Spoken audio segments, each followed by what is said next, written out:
Okay, let's go ahead and get started. It is Thursday, June 20th, 2024. This is a meeting of the Assembly Budget and Finance Committee of the Whole. We are noticed from 12:10 to 1:10 p.m. So we'll start with introductions and then we'll move through our agenda. So go ahead, Mr. Solt. Randy Solt. Mark Littlefield. Karen Brunga. Scott Myers. Anna Brawley. Daniel Volland. And then on the phone, we have Felix Rivera. Present. And any other members on the phone right now? Okay, so we might be joined later. I'll mention as they come up. We also have members of the administration here at the table to give updates. And then we have our clerk staff in the back, including our budget analyst, who is now a resident of Alaska and working for us in person, which is great. So welcome, Matthew. Okay, so let us move through our updates. And then I'll just say ahead of time as well, as we know, there's a lot of standing updates on this agenda. We're not assuming that we have substantive updates on all of these, but we have space to give them as we move forward. So let's start with FEMA reimbursement. Mr. Thurn. Good afternoon. Happy to be here.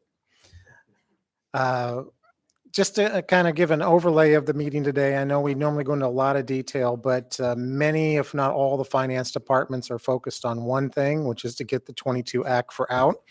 So there will be some minor comments about some of these particular things, or we won't be giving an update. People are working around the clock, and that's been our focus for quite some time now. With that being said, I will start by giving an update earthquake. I'll ask Carrie to come forward here as well. This is something that I'll give a little bit of a history on, and if you have any questions, we can go into some detail here. But you will be receiving a memo at some point. Right now, we're shooting for the end of July, but it could slide one way or the other. And this memo is it's going to be twofold. For those of you who remember, back in August and September of last year, we put one forward for solid waste building and for some Port of Alaska things, where when the earthquake fund was created years ago, from a funding perspective, it was basically an operating fund that people could use and charge their expenditures to at that particular point. A couple of those facilities, solid waste and port, and additionally M&O, which I'll talk about here, actually their projects became capitalizable. ARL, solid waste has the big ARL building. The port had some pilings that were capitalizable. And the other one, big one, is the Eagle River Fire Station 11 that was demolished and rebuilt. But back in that August and September time period, there was a massive memo on each one of these that came through, and we have to move all the expenditures and the associated revenue for those projects out of our 801 fund and back into a capital project within each of those particular entities.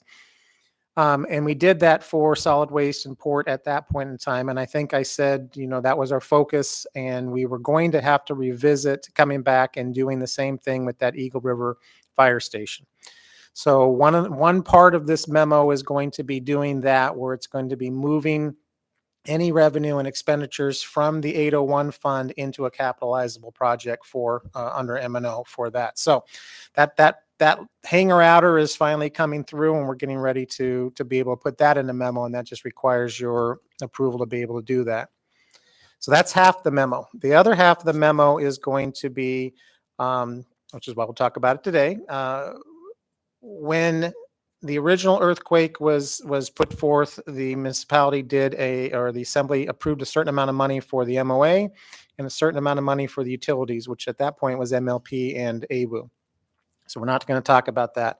But the MOA number then was an additional amount was appropriated approximately a year later, when we found out that the solid waste was going to be a larger portion of that project. So another amount came forward at that point in time. Well, here we are 6-7 years later, and the combination of those two amounts is not coming to the amount of what the actual expenditures are going to be. So we're going to have to come back to the assembly and ask for additional appropriation, spending authority, so to speak, in order to be able to, one, pay for the expenditures, and two, ultimately get re-obligated. Now you have an assembly member who went through this process extensively of how projects were originally costed out based upon what happened in November. And then when snow melted, a variety of other things have come up. Additionally, some of these projects didn't get started for several years. Cost of goods went up. COVID hit, cost of goods went up, and a variety of different things. So we are now in a situation here where we need additional money to be able to be appropriated. It's going to come from fund balance, just like normal. And then as those projects get reobligated, and we're talking 15 to 20 of those projects are currently in that process, we fully expect to get the reimbursement for those. We just have to make sure that we have the money to be able to cover the expenditures. Now, what ended up happening, unfortunately, which is something that why we're bringing this up in July, is we were getting close. I knew we were getting to that point where we would be coming back anyway, just based on this. But when we moved that solid waste piece, we moved the entire amount on what it cost us, not the entire amount that was originally obligated. So what that did is the project originally was obligated for approximately 10 to 11 million in that ballpark, and the actual cost came out to be a little over 15 million. When we moved the entire amount out, well, what that did is that took 5 million from the regular operating funds that we needed for all the other projects and it's made us short. So that's why we need to come back to the assembly right now, get that 5 million. And then we will have an additional amount added on top of that for a couple of projects that are still in play. We have a Government Hill has a was it Jodespur it's called? This is Carrie Wiedeker from Office of Emergency Management. Nightingale. It's actually part of Kincaid Park. It's Jodhpur. Okay, so it's on the other side Yeah, of town. there's a big crack and mitigation stretched out the timeline. And they've actually been really trying to figure out how to fix that and sliding. I think the construction or the work on that is happening this summer. So those expenditures are not in 801. So we have to do twofold with our amount that we ask. One, we need an amount to make us whole for what that full amount of the solid waste building turned out to be. And the secondly, make sure we have enough additional that we're asking for any ongoing expenditures that haven't been completed yet. So we're in a real hot crunch here to try to get those numbers together, get them to the assembly so we can do both the movement of the amount of money as well as ask for the additional amount so we can continue to pay our expenditures on that. We still do have all the original projects were obligated, but we do have this remaining group that are through either because of increased costs, scope of work changes, or time changes because of the time that they did, are working their way back through FEMA to be re-obligated to a higher amount. So ultimately, then the state will be able to reimburse us for those particular costs. But that is a big memo coming forward. It's similar to the last ones we did, and then we have the other issue. The projects are definitely, or the overall cost of the disaster for the MOA will be more than what was originally targeted in both 2018 when the original amount was, and then 2019 when the extra amount came in. So we've been spending towards that total, and now as we get closer to what the real costs of all those different projects are, that's where the numbers are coming. So Carrie, would you like to add? And this is Carrie, as you've mentioned, met her before. She's kind of handling the earthquake for the EOC. Yeah. And sorry, but before you do that, I just want to note, we were joined by Member Zalatel at 12:13. Thanks. Thank you. For the record, this is Carrie Wiedeker. I'm the Disaster Recovery Coordinator for the Office of Emergency Management. And we have been working on reconciling the expenditures and revenues in the earthquake fund. And we just need to have solid data before we ask for more money. And I have reached out to the departments and am working with them to ensure we have a solid request before we put it in. We hope in the next month or so to get to the assembly so that we can keep things moving forward. All right, thank you. Does anybody have questions? Okay, not seeing any. Well, thank you very much for the update, and we will look for that on, do you anticipate it for the 25th meeting agenda or a future meeting? It's like future. It could slide into August, but Our target date when we sent it out to the departments was July 30th, but it could definitely slide further. Okay, thank you. So we'll look for that on a future agenda. Okay, not seeing other questions right now on that item. Let's move on to ARPA. And I think, I don't think we have anybody from the mayor's office, but that was one where we were kind of letting it sit and then coming back to it later in the year. But it sounds like Mr. Thurn has an Well, I'll update. just give a normal update on that. July is the next quarterly update, as well as the annual update is required for that. So I know we do have a consultant slash contractor in Seattle that manages that. So he's still on board regardless of whether there might be a mayoral transition. So he is monitoring the subrecipients and working through that. I'll probably still be responsible for the quarterly report, and then he will do the annual report. And there's a section in there that the administration will review, and we'll do that.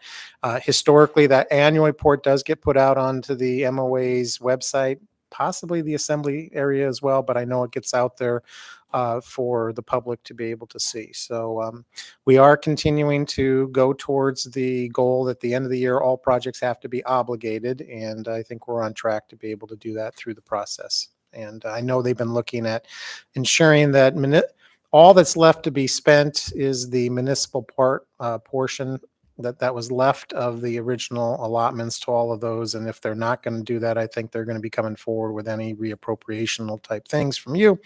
But at this point, they're just spending what has currently been allocated. Okay, thank you very much. Next, we have the MLNP sale wrap up. So I'll just briefly state that, well, one, that this is an item that we are putting on our agenda as an ongoing item.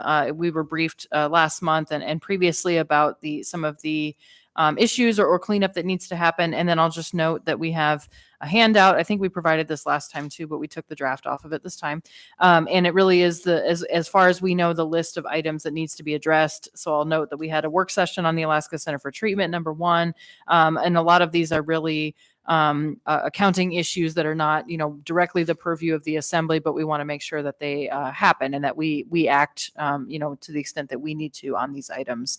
So that will be an ongoing conversation. And then I also know had a conversation briefly with Mr. Slivka, who will give an update soon on the MOA Trust Fund Board. There was a question that was put to the board to respond to. They will be able to do that at a future time.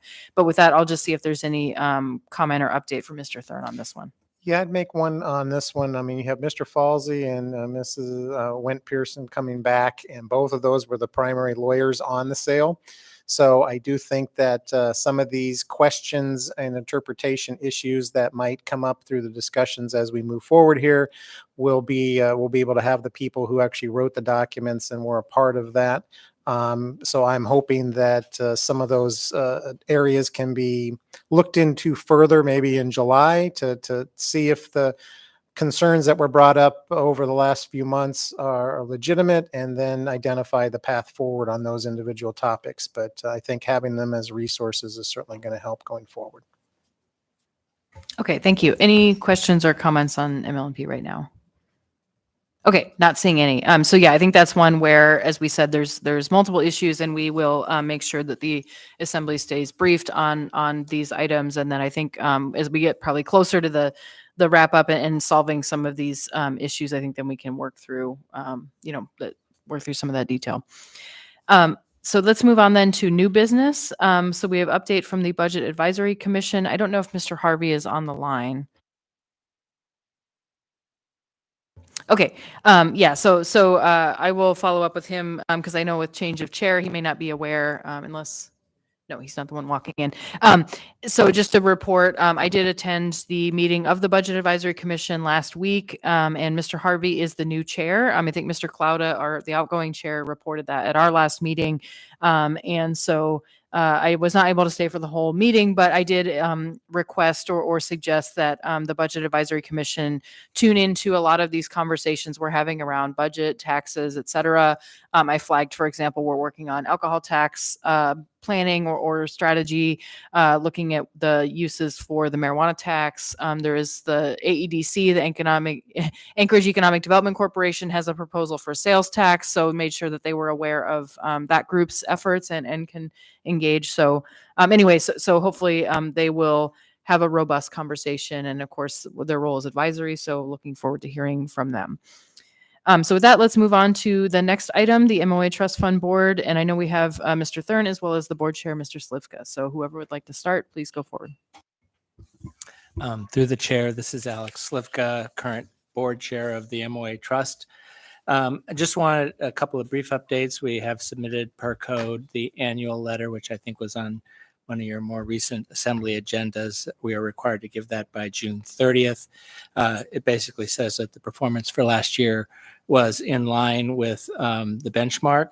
And I would just highlight that at the end of the year, we had roughly 410 million in the trust. And thanks to Glenn for sending the update. As of yesterday, it was 434 million.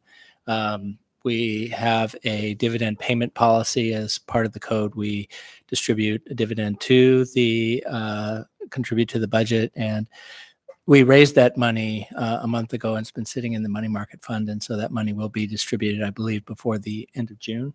And the first half of it. And other than that, happy to answer any questions. Thank you. Questions from members? Oh, go ahead, Mr. Solt. What was the dividend amount? I believe that it's 16.3 million. So we have 10 million sitting in money market. So 8.15 is going to distribute before the end of June. And then the policy is we did a big study, had a lot of conversations, and the best use of the funds was to leave them in the trust for as long as possible. Code says we have to pay it by December 15th. So rather than just pay it all on December 15th, the most prudent thing is to do half at the middle of the year, half at the end of the year. We distribute the first half in such a fashion that we don't interfere with the tax anticipation notes that the municipality issues earlier in the year. So the second 8 million will most likely be distributed in December. Other questions? Okay, not seeing any at this time. And thank you. It sounds like you have a meeting next week, so we will hear more at our next meeting. All right, thank you.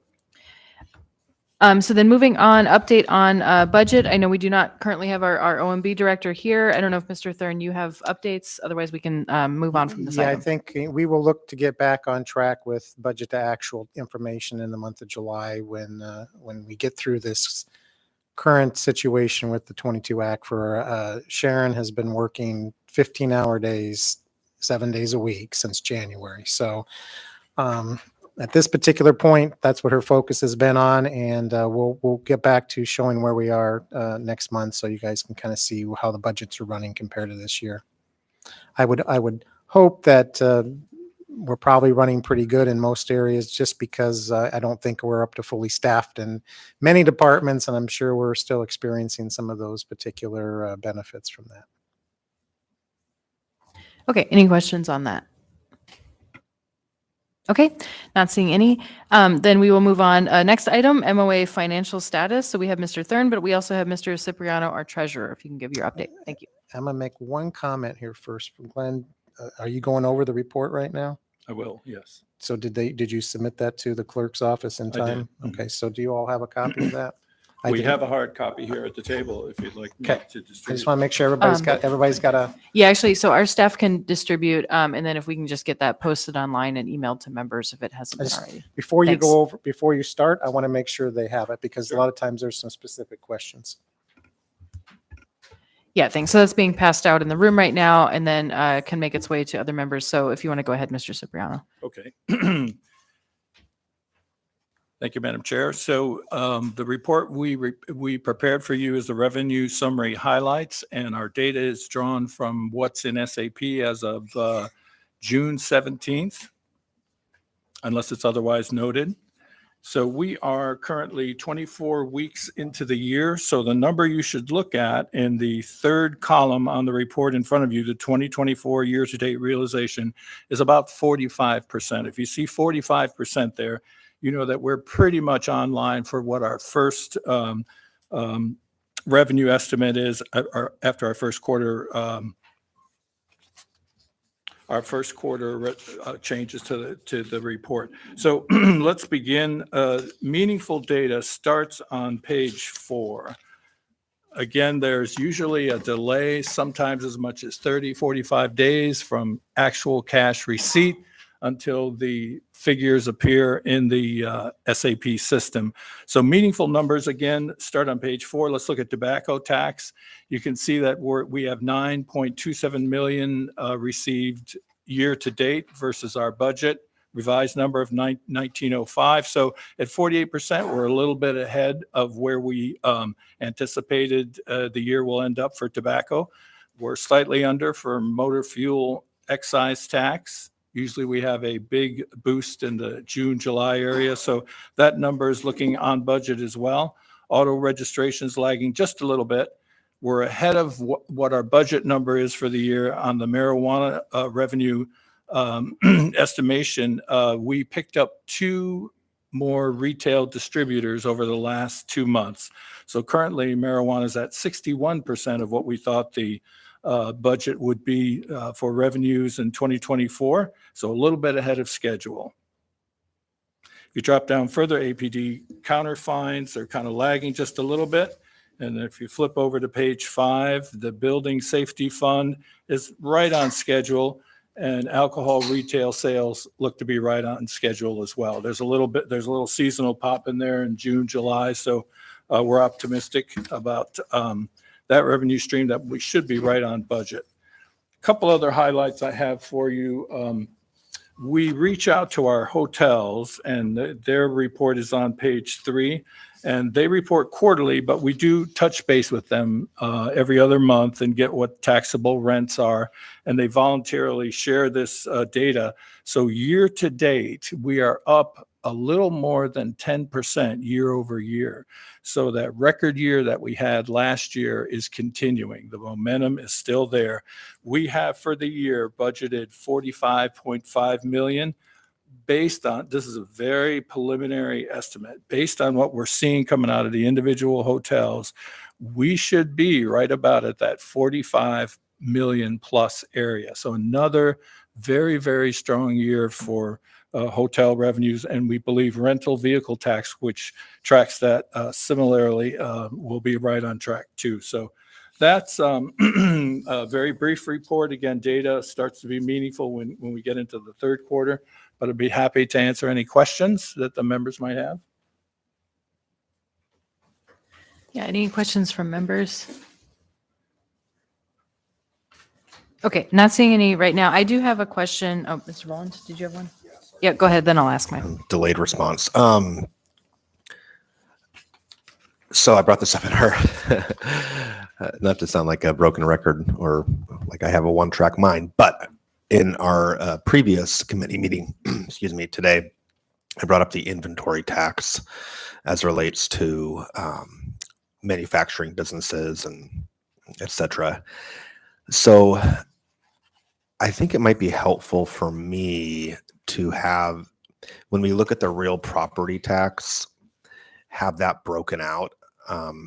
I'd like to have more information about how just that inventory piece, how much money that brings into the municipality every year.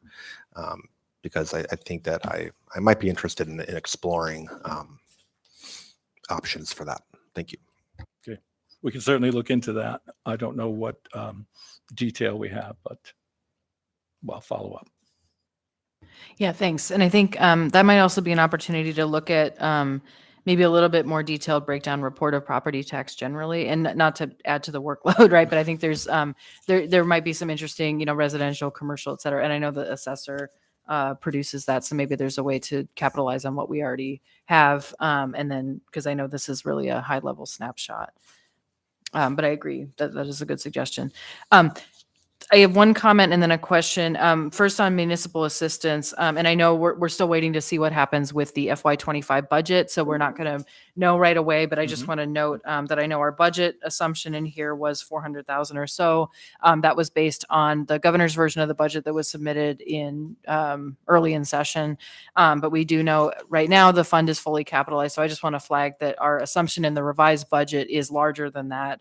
But of course, we are waiting to see what happens. And we've heard, we had a report on Tuesday that there's a favorable assumption that we will get the money that we're expecting, but But TBD. So I just want to note that. And then my question is actually it's on the first page, the private PILT or payment in lieu of taxes.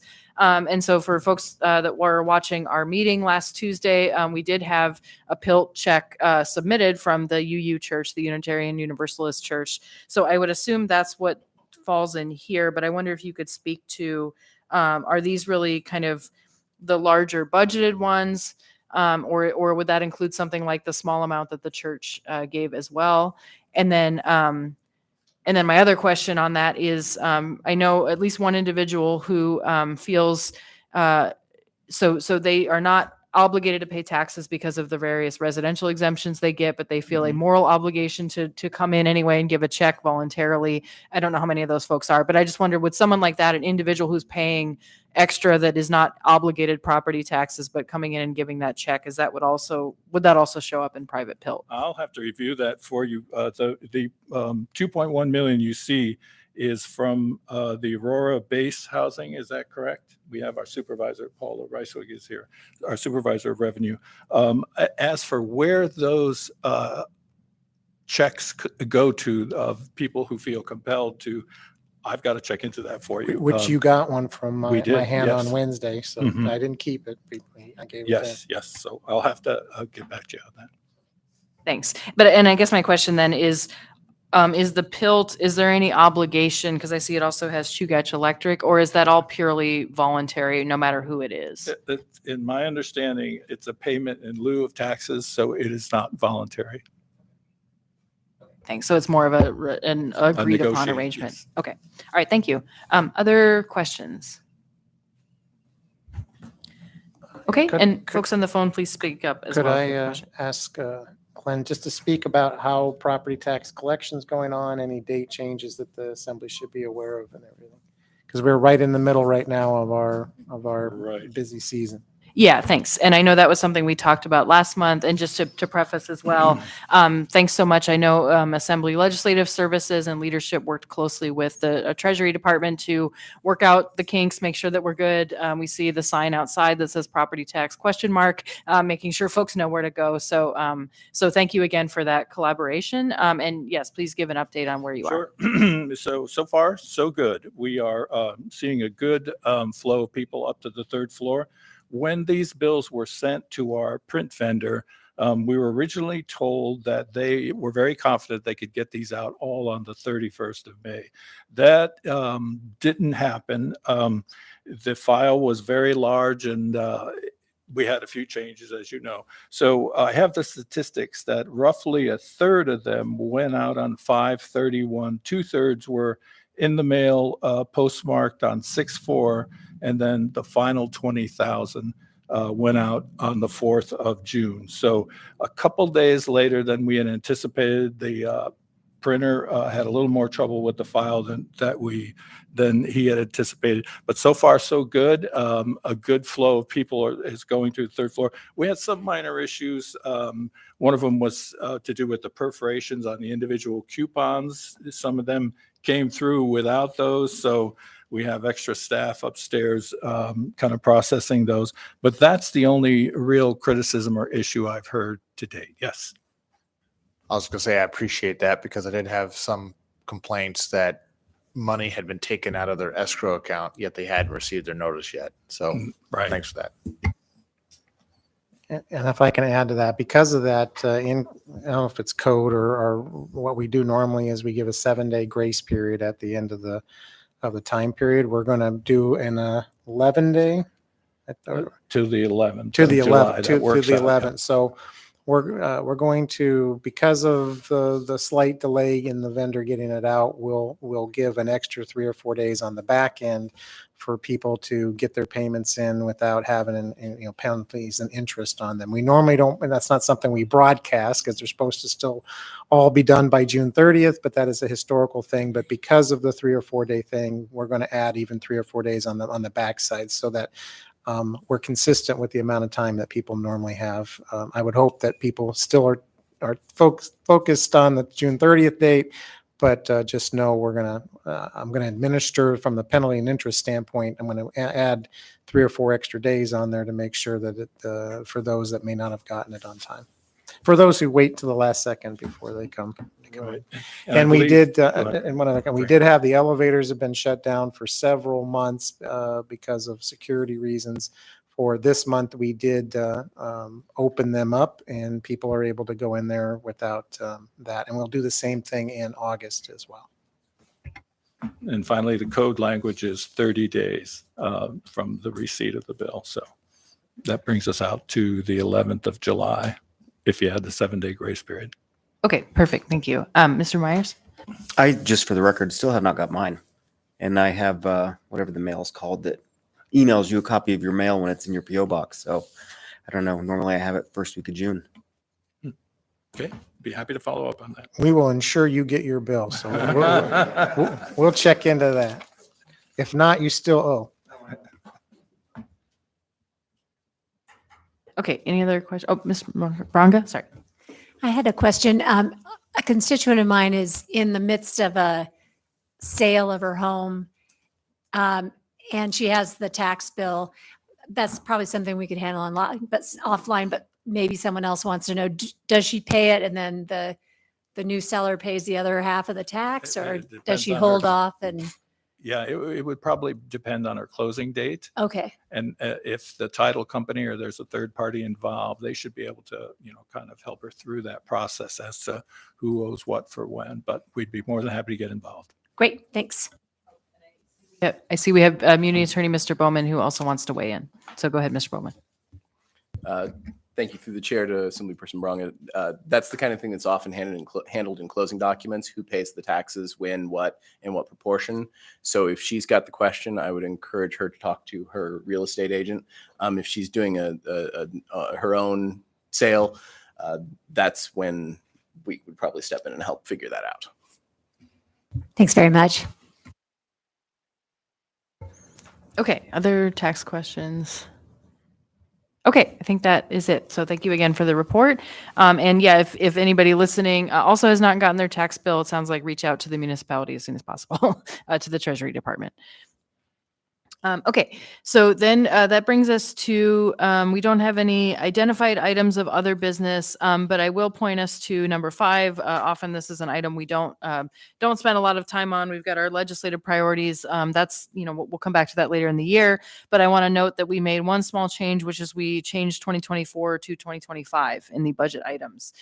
So we did not, and of course, we don't have everybody here. We don't have a in-depth kind of format to work through in this discussion, but I did want to start bringing this forward. My co-chair and I, Member Zolotel, wanting to bring it so that it's top of mind. And again, I'll reiterate, the general idea is the 2025 budget process will be kicking off if it hasn't already. Most of the initial work happens at the department level, where departments identify potential changes that they would recommend to the administration, et cetera. And then all of that moves through the process on the administration side. And so, the assembly will be part of that later in the process. However, we also want to be proactive and really communicate our high-level priorities to, especially to the incoming administration, as far as what we would like to see. And then the goal being a more, collaborative, constructive kind of dialogue process, of course, because we'll have our priorities. The administration has an opportunity to bring their priorities. We do know issues like rebuilding the workforce has been identified. It's one of ours. It's been talked about throughout the last few years, and I think everybody recognizes the need for that. So I'll just note that's one example of a priority that I would see us carrying forward. But we also have on the table our general government operating budget, our capital project budget. We've talked a lot about the capital improvement program. What we do with alcohol tax going forward, what we do with marijuana tax, of course, pending the creation of this accountability board who is supposed to advise us. And then, of course, there's other priorities on the table as well. So I just want to mention that and just kind of start the conversation if folks have either thoughts about things you want to make sure is considered as a priority for the coming year that we would communicate? And or are there things that you want to make sure that we include in the process, either questions you have or those kinds of things. So I also note we have a work session now on the schedule for July 26th. It's a Friday, and that one is about alcohol tax funding goals and priorities. So just to note, that's one place we'll have that conversation. But with that, I'll actually just pause and see if there's thoughts on how we want to move forward as far as budget priorities. Either, like I said, things in your head or things that you would like to have prepared for that conversation. Madam Chair, I tried to get queue. I'm not sure if you can see my text. Oh, yeah, sorry, I saw it. Go ahead, Member Zalato. Thanks. So I want to just break it down actually into two parts. Thanks for the introduction. I want to just see if we have consensus today that the three primary buckets we had set forward in the resolution and then reaffirmed at first quarter are still true as we move into talking about the 25 budget. Because if that's the case, we want to make sure we convey those things to the new administration. And then I think there's a lot of individual budget buckets, I think, that could be explored around enterprise and utilities. As Ms. Brawley mentioned, alcohol tax conversations coming up. And so really wanted to just really get consensus if it exists so that we can write just a quick memo over to the incoming administration, really underlying those three primary priorities. If we want to add more, I think we'll have to make an opportunity either to have a full discussion here to see if we reach consensus or find some time to have the broader conversation. Thanks.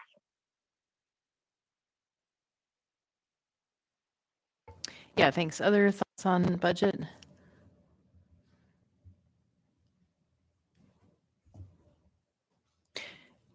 Oh, go ahead, Member Branca. So I hear three buckets a lot when we talk about alcohol tax, but these three buckets you mentioned what are the three buckets that we're talking about?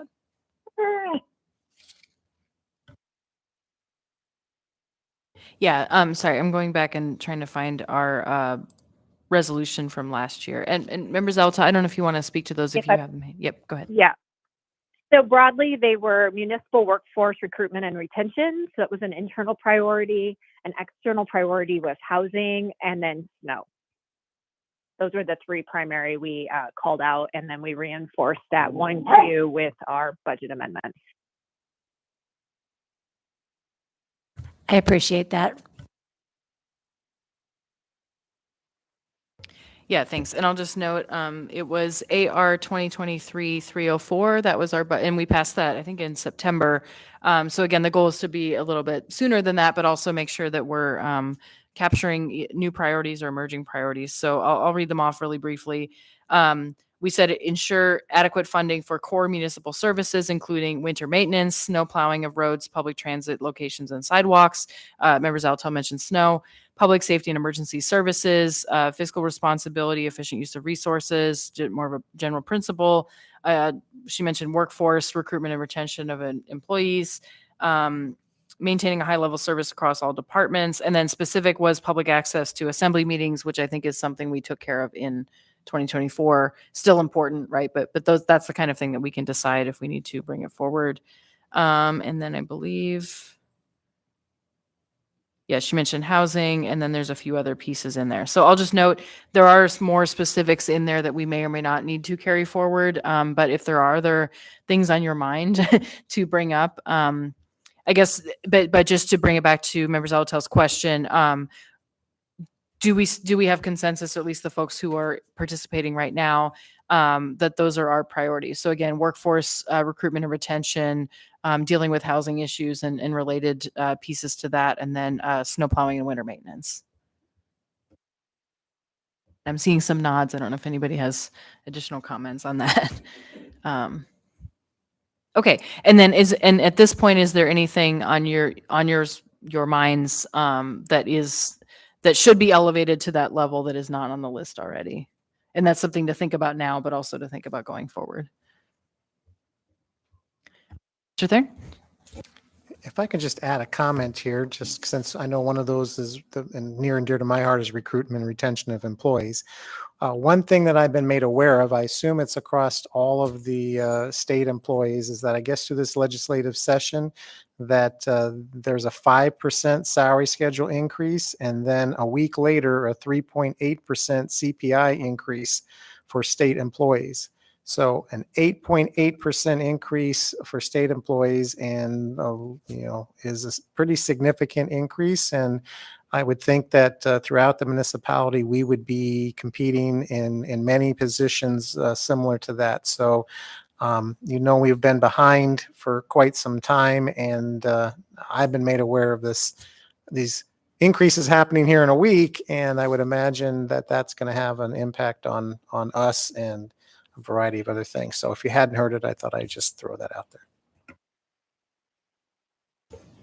Yeah, thanks for that. Sounds like it's a good place to be at the state, but also a municipality is a great place to work. And I will also note the state does not have a tax cap imposed on it. So that is another challenge that we have in terms of achieving the policy goals that we have in the structural constraints that we have. But thank you for that point. That's a great point. Other comments on this at this point? Okay, I'm not seeing any, but just to say, this is a conversation that will continue. So myself and budget co-chair Zalatel will work on a draft of that. I think she said memo. So really, because our goal is to communicate to the administration what our initial priorities are, but also just to say, as you're thinking about kind of issues in your district or issues that you are tracking closely or care about, that is also a great opportunity to have a conversation with the incoming administration, especially as we know who will be in some of these key leadership positions that are related to budget or department heads. So just to flag that the summer is really the process those departments put the budgets together, summer and early fall. And so that's a great opportunity to in addition to what the assembly asserts as a body, to have those conversations. And then I'll just note to a couple. Madam. Oh, go ahead, Member Salatel. Thanks. I just said keep Mr. Farina in the loop with your stuff as well, so he can track everything. So when we come back to the budget conversation in earnest, he'll have the list. So you don't necessarily have to keep track of everything on your own. Thanks. Yeah, thank you. That's great to reiterate. And of course, we had a period of time where we didn't have a budget analyst, and now we do. And so, yes, please make use of Mr. Farina's, and he can also help you kind of research or track down information as well. That's part of the role.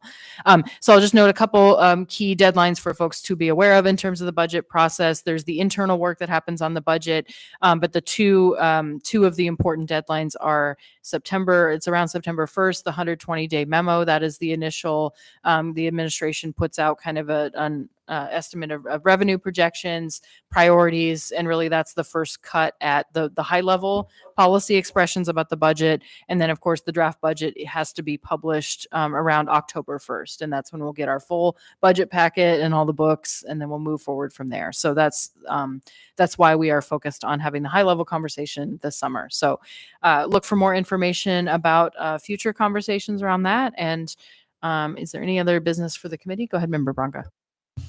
Will our new mayor be preparing the 120-day memo, or what's the timing on that? Is Mayor Bronson putting that together? So yeah, thank you for the question. Kind of So an odd transition time I'm trying to figure out all this. yeah, and maybe, I don't know if Mr. Thurn has more information on that, but generally speaking, because it's due in September, there may be work up to June 30th, but the new mayor takes office July 1st. So I would assume it's coming from the new administration. And okay, I'm seeing nod from Mr. Thurn. So yeah. That would be coming, being prepared basically through July, August, and then it has to be published September. Okay.